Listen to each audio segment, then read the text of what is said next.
Chers téléspectateurs, merci d'avoir choisi la télévision Isanganiro. Bienvenue à cette édition. À la une de l'actualité, le document Vision Burundi, pays émergent en 2040 et pays développé en 2060, adopté par le Conseil des ministres ce 30 août.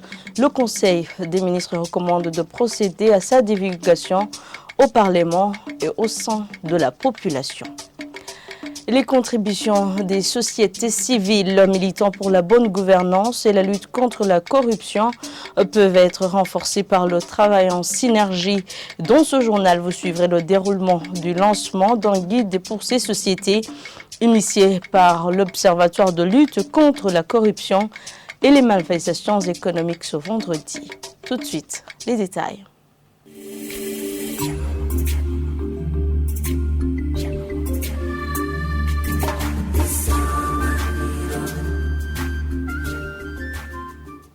Je vous le disais dans les titres, le travail en synergie peut fortifier les contributions des sociétés civiles militant pour la bonne gouvernance et la lutte contre la corruption. Les propos sont de Massavo Michel, professeur d'université, lors du lancement d'un guide pour ces sociétés ce vendredi par le LUCOM. Maître Ernest Ndikumana rappelle quant à lui que le gouvernement doit mettre en place les règles et lois favorisant ces sociétés à exercer leurs activités sans défi. Le point avec Omer Douayo. Les entraves définies par Massavo Michel freinant l'accomplissement des missions des organisations de la société civile sont de deux catégories, entraves juridiques d'un côté et entraves non juridiques de l'autre côté.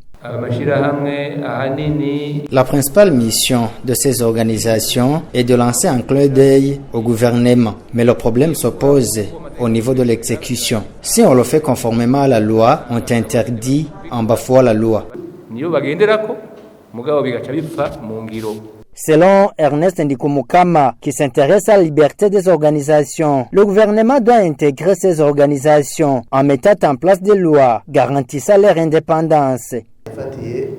En se référant sur la Convention internationale qui concerne la lutte contre la corruption ratifiée par notre gouvernement, il est mentionné que le devoir de redynamiser la bonne gouvernance et la lutte contre la corruption incombe à tout le monde.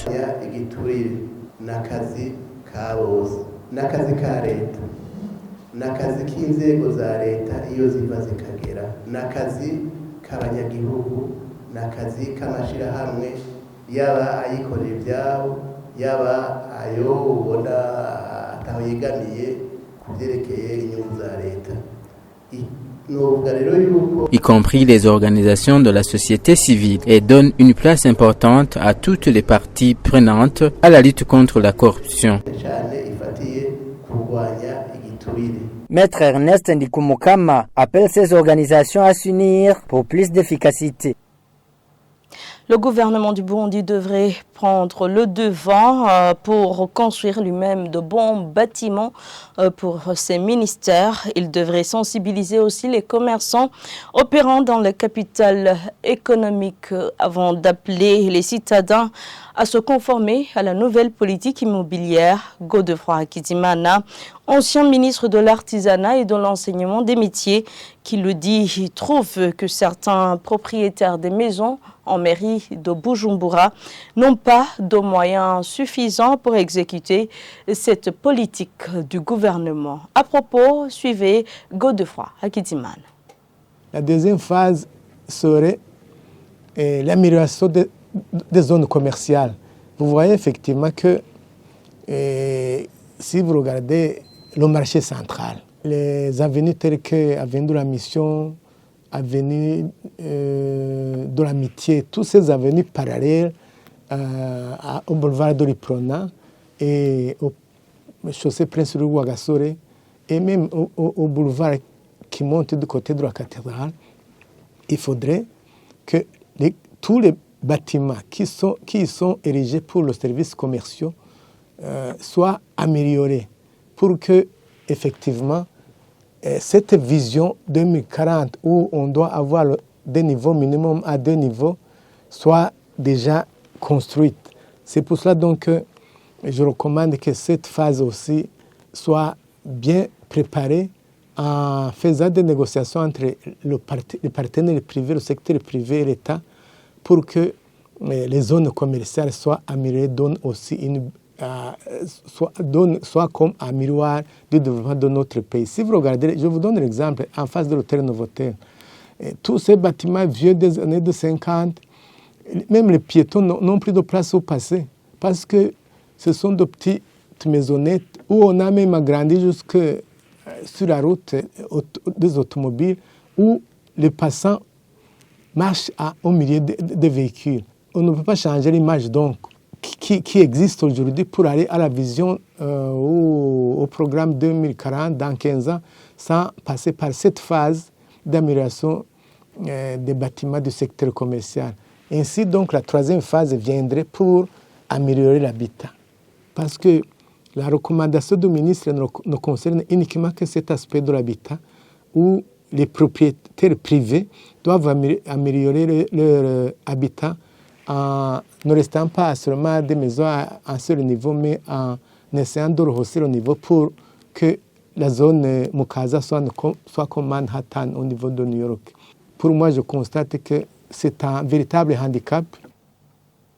Le Conseil des ministres tenu ce 30 août a adopté le document Vision Burundi, pays émergent en 2040 et pays développés en 2060.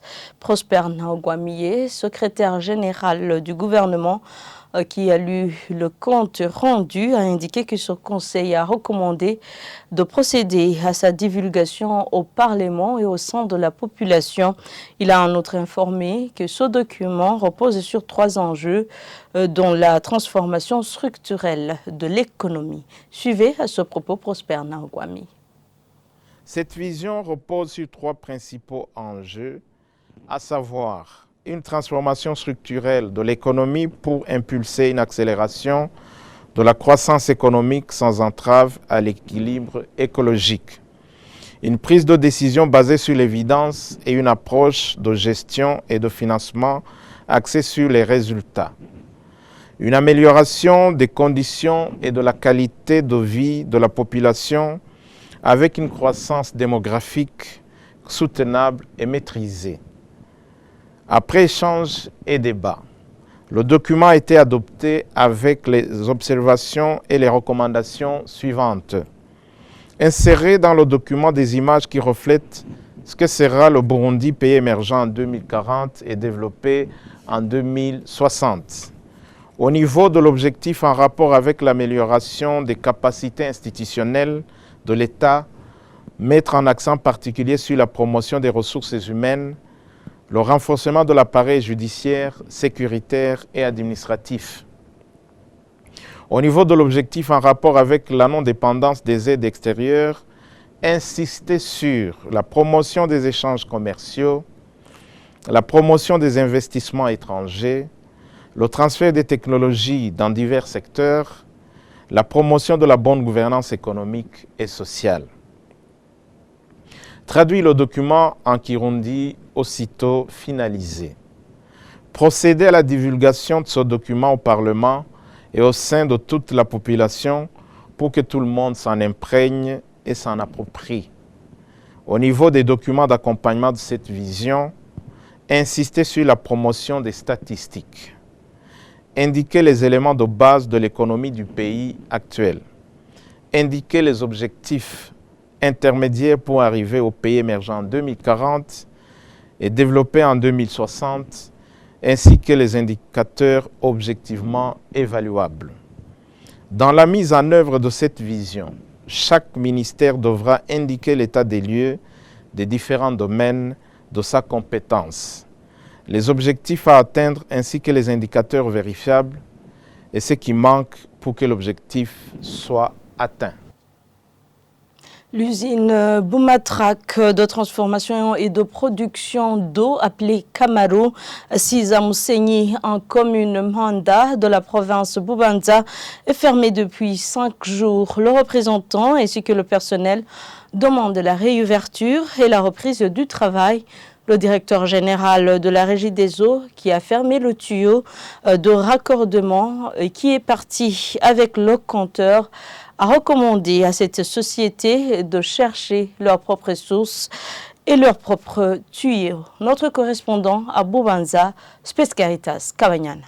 Depuis lundi de cette semaine, l'usine Boumatrak de transformation et de production d'eau, appelée Kamalo, sise à Mousseigny en commune Manda, est fermée. Le représentant légal, Ladislas Ndaïchimie, dit ne pas comprendre pourquoi le directeur général de la Régie des eaux a pris une mesure pareille alors que la société est reconnue par la loi et n'a même aucun problème avec la population qui n'a jamais manqué d'eau, comme il le dit. Un ouvrier rencontré sur place déplore les faits et demande aux autorités de revenir sur cette décision puisqu'il parvenait à gagner de l'argent pour aider sa famille. De son côté, le directeur général de la Régie des eaux, contacté par téléphone, explique qu'il a fermé le tuyau qui amène l'eau dans cette usine car ils ont raccordé sur un tuyau de la Régie des eaux qui alimente la population en aval dans la localité de Gihanga, actuellement caractérisée par une pénurie en eau potable. Jean-Albert Manigomba